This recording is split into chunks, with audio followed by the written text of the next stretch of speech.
Napuno ng kulay ang kalangitan. Masasayang hiyawan at kantahan sa iba't ibang sulok ng lungsod, malalakas na kantahan, tunog ng torotot at iba pang paingay sa mga kalsada at kaliwat ka ng handaan ng mga pamilya at magkakabarkada. Kanya-kanyang gimmick ang mga taga Quezon City para i-welcome ang 2025 with a bang. Sa Quezon Memorial Circle, libo-libo ang nagtipon para makiisa sa New Year countdown. Nakijamming sa performances ng ilang OPM artists at nanood ng makulay na fireworks display. Si Nanay Virgie, kahit senior citizen na, nakakasabay pa rin sa mga tugtugan at kasiyahan sa countdown. Kasi masaya dito. Matakot kami sa patok-putok mga bata. Kaya dito na lang.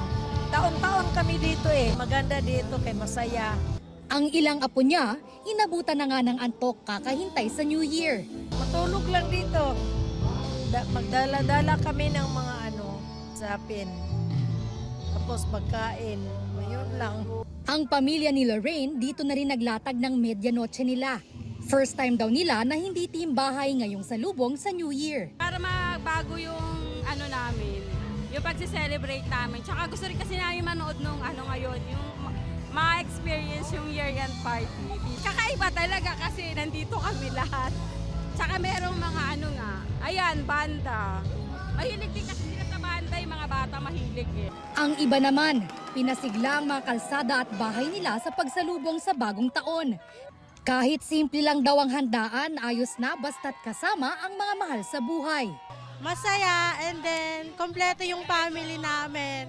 Kahit na konting salo-salo lang kami, masaya kami ngayong taon. Walang nagbabago sa ingay namin. Kasabay ng kabi-kabilang ingay, ang pag-asam na naway matupad ang mga hiling ngayong 2025. Maskin walang pera, basta masaya. Walang sakit. Sama-sama pa rin. Wala naman na kasi parang okay naman na lahat eh. Maging okay kaming lahat. And makagraduate ako ngayong taon. Ito ang unang balita. Bea Pinlac para sa GMA Integrated News.